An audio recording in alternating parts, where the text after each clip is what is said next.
Chapter how do organisms reproduce. आज के lecture में हमें स्टार्ट करना है रिप्रोडक्शन इन ह्यूमन बींग्स। जैसा कि हमने पता है कि हमने स्टार्टिंग से पढ़ा है कि ह्यूमन बींग्स में जो रिप्रोडक्शन का मोड होता है that is sexual. That means it requires two parents. एक मेल गैमीट होता है, एक फीमेल गैमीट होता है, दोनों फ्यूज करके जायगोट बनाते हैं, फर्टिलाइजेशन होता है, फिर जायगोट बनता है और उसके बाद एक नया ऑर्गेनिज्म डेवलप होता है। लेकिन अब ऐसा नहीं होता कि एक बेबी बॉर्न हुआ एंड ही और she is ready for the process of reproduction. एक सर्टेन एज को अटेन करना पड़ता है दैट उस पर्टिकुलर एज के बाद वो पर्सन मेच्योर है इस प्रोसेस को परफॉर्म करने के लिए। So puberty is the age of sexual maturation. Puberty में क्या होता है, what is the definition of puberty? That the age at which gametes or hormones begins to produce, ऐसी एज जिसमें गेमीट्स और हार्मोन प्रोडक्शन स्टार्ट होता है और उस एज में बॉयज एंड गर्ल्स रिस्पेक्टिवली अपनी सेक्सुअल मेच्योरिटी तक पहुंचते हैं। दैट मीन्स प्यूबर्टी एक ऐसी एज है जिस एज में जाके a person gets mature and now he और she is ready for the process of reproduction. तो वो एज कहलाती है प्यूबर्टी। ठीक है, प्यूबर्टी मतलब ऐसी एज जब ये प्रोसेस परफॉर्म हो सकता है। अब गर्ल्स के केस में the age of puberty is 10 to 13 years, while in the case of boys they attain their puberty at 11 to 14 years। ठीक है, सब में वेरी होता है। तो girls attain puberty at a lower age age compare to boys. अब क्या होता है, प्यूबर्टी में आने के बाद सर्टेन चेंजेस होते हैं बॉडी में। हमारी बॉडी कॉन्स्टेंटली चेंज होती है फ्रॉम पैदा होने के बाद से हमारी डेथ तक बॉडी में सर्टेन चेंजेस होते हैं। लेकिन जो बहुत रैपिड चेंजेस होते हैं वो इस प्यूबर्टी के टाइम में होते हैं। तो उसमें से कुछ चेंजेस, तो some of the changes are common in case of boys and girls, while other changes are different. In case of boys उसमें अलग चेंजेस आते हैं एंड गर्ल्स के केस में अलग होते हैं। अब ये जितने भी चेंजेस हैं इनको हम बोलते हैं secondary sexual characters. Okay, these all changes are the secondary sexual characters. फिर प्राइमरी कौन से होते हैं? तो प्राइमरी वो होते हैं जो बर्थ के टाइम से होते हैं। Those are primary sexual characters like testes in case of males, ovaries, vaginas in case of females. These all are the primary sexual characters जो पहले से ही बॉडी के अंदर प्रेजेंट होते हैं। ये चेंजेस प्यूबर्टी के टाइम पे आते हैं, that's why these are known as secondary sexual characters. So the changes which are common in both boys and girls are rapid growth। एकदम से ग्रोथ होती है, हाइट इंक्रीज होती है एक पर्सन की, skin becomes oily, growth of primary sex organs and pubic hairs, that means growth of hairs in genital areas।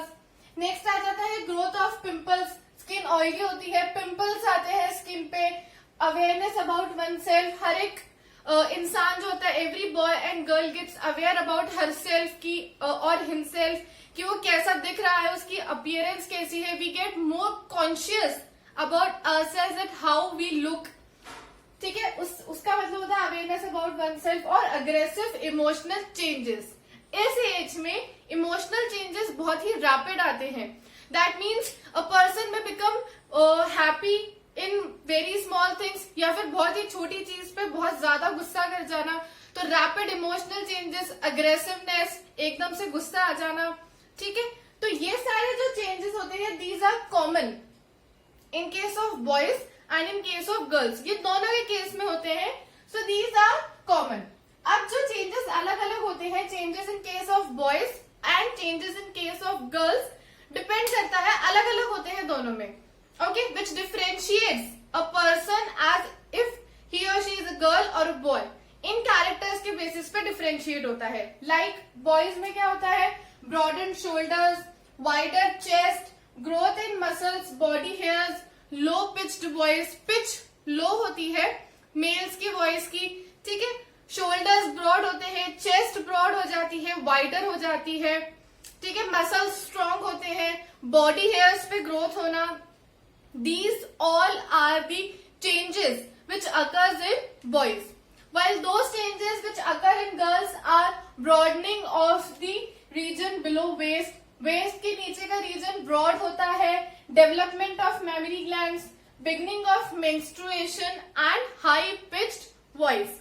ये सारे जो changes होते हैं these all occurs during the time of puberty.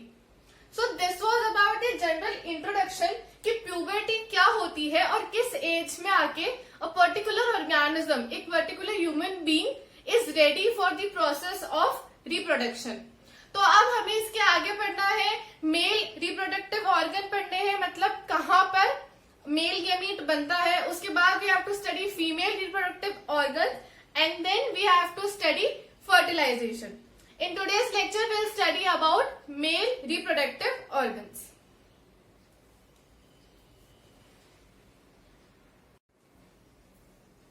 Okay, so next we have is male reproductive system.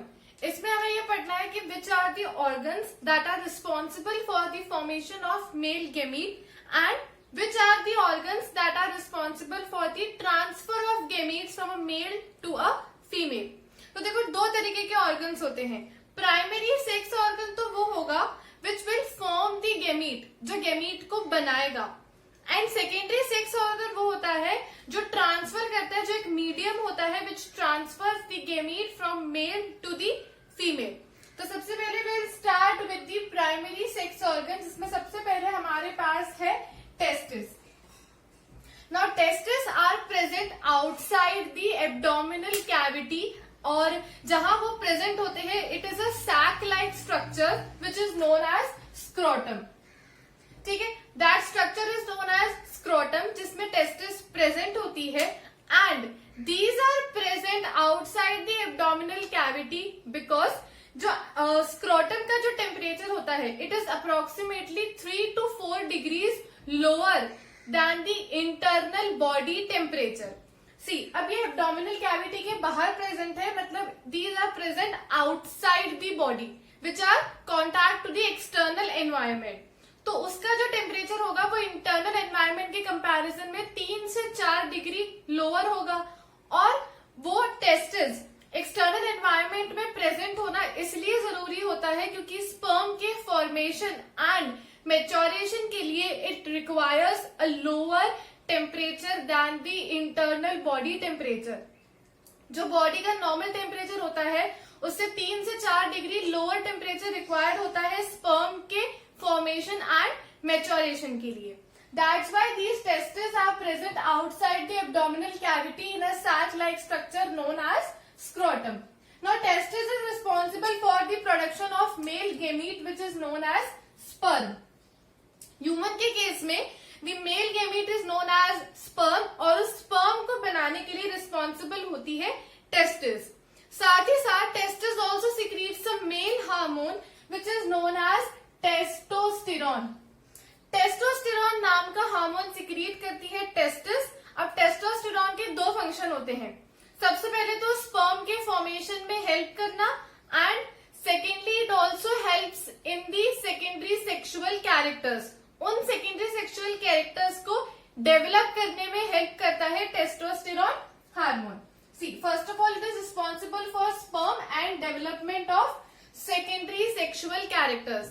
जो अभी हमने पढ़े which are changes in the boys, जैसे वाइडर शोल्डर्स, वाइडर चेस्ट, तो ये सारे बियर्ड आना, बॉडी हेयर्स, आवाज हेवी होना, ये जितने भी सारे चेंजेस हैं these are brought by the hormone which is known as testosterone. So अगर क्वेश्चन आता है that what are the functions of testosterone, तो इसके दो पॉइंट्स है. सबसे पहले तो स्पर्म फॉर्मेशन में हेल्प करना, and secondly it also helps in the development of secondary sexual character. तो सबसे पहला हमारा था यहाँ पे मेल रिप्रोडक्टिव सिस्टम में first organ was testis. Now this is the diagram of male reproductive system. यानी कि इस डायग्राम में हम ये पढ़ेंगे कि स्पर्म कहाँ पे बनती है एंड हाउ दे ट्रैवल, ये कैसे ट्रैवल करती है कि फिर वहां से it will reach to the female body. So these are the testis. Sperm का फॉर्मेशन यहाँ पे होता है. ये हमने पढ़ लिया. Now next we have is epididymis. See epididymis is present around the testis, so it is a long coiled tube.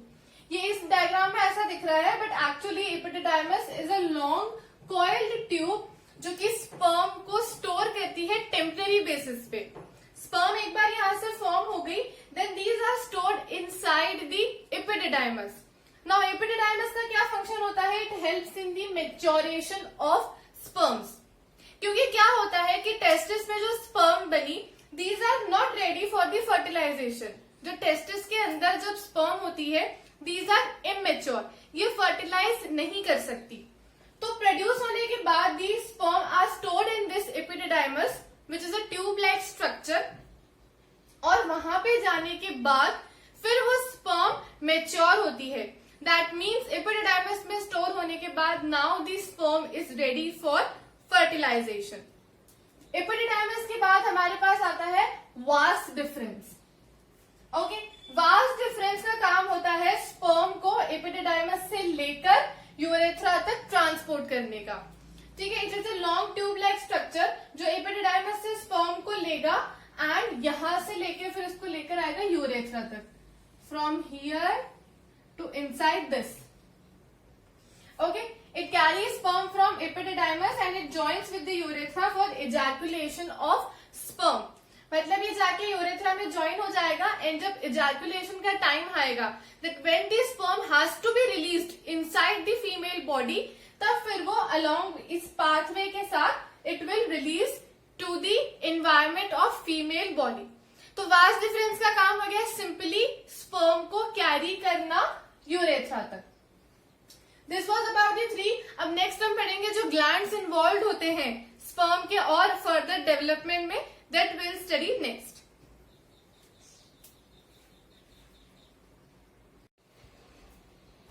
Okay, so now we have the secretion from the 3 glands which are present in the male reproductive system. We'll start with the seminal vesicles. So seminal vesicle are the sac-like pouches which attach to vas deferens at the base of the bladder. ये वाला urinary bladder है और इस bladder में सबसे base पे ये इस vas deferens से अटैच होते हैं which are pouch like structure. sac like होते हैं, pouches होते हैं जो vas deferens के उस साइड अटैच्ड होते हैं. कहाँ पे? बिल्कुल ब्लैडर के बेस पे. Now they secrete a sugary rich fluid which is known as fructose. एक शुगरी रिच फ्लूइड यहाँ से सिक्रीट करते हैं mainly which is known as fructose that provides sperm with the energy ताकि उस एनर्जी से वो मूव कर सके. स्टार्टिंग में जब हमने सेक्सुअल रिप्रोडक्शन स्टार्ट किया था तब मैंने बताया था कि 2 गेमीट्स में से 1 gamete is motile that means it can move और अदर दूसरा जो गेमीट होता है that is stable, it is non motile, वो मूव नहीं करता. And generally the motile gamete मतलब जिस गेमीट में मूवमेंट की एबिलिटी होती है वो वाला होता है मेल गेमीट. सो ऐसे ही मेल गेमीट यानी कि स्पर्म ये मूव करेगा and for the movement it requires energy. तो वो जो एनर्जी होती है वो मिलती है फ्रक्टोज से जो कि सिक्रीट करता है सेमाइनल वेसाइकल. तो मतलब यहाँ से सेमाइनल वेसाइकल ने अपना सिक्रीशन सिक्रीट करके यहाँ पे वास डिफरेंस में ऐड कर दिया जो कि था फ्रक्टोज. एक सिक्रीशन आ गया. सेकेंड जो हमारे पास ग्लैंड है इसमें that is prostate gland which also secretes a fluid which nourishes and protects the sperm. ये स्पर्म के फर्दर नरिशमेंट में उसके प्रोटेक्शन के लिए काम आता है. ओके, तो मतलब प्रोस्टेट ग्लैंड का भी सिक्रीशन यहां से निकल के वास डिफरेंस में आ गया which helps in the nourishment and protection of sperm. अच्छा, स्पर्म जब फीमेल बॉडी के अंदर एंटर करता है so it can stay alive for 24 hours.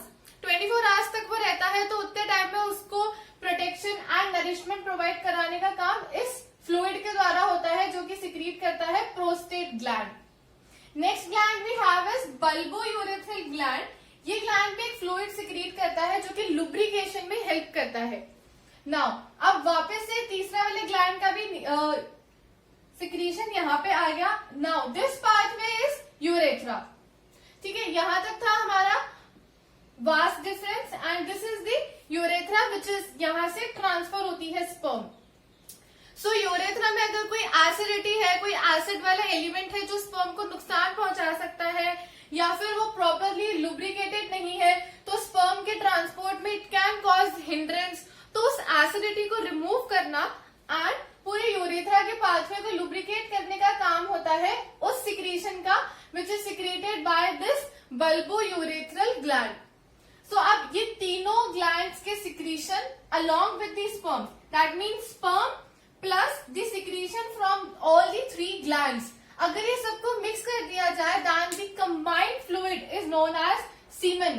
Very important 1 mark question में पूछते हैं व्हाट इज सीमेन, तो the answer to what is semen is sperm along with the secretion from 3 glands is known as semen.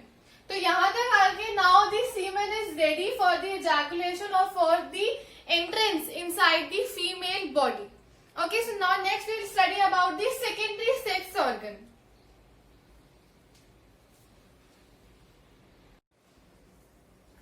Okay, so last structure of the male reproductive system is penis, jahan it is the secondary sex organ which helps in the transfer of male gamete to the female gamete. अभी तक जितने भी हमने organs पढ़े those were the primary sex organs because they were helping in the formation and maturation of sperm.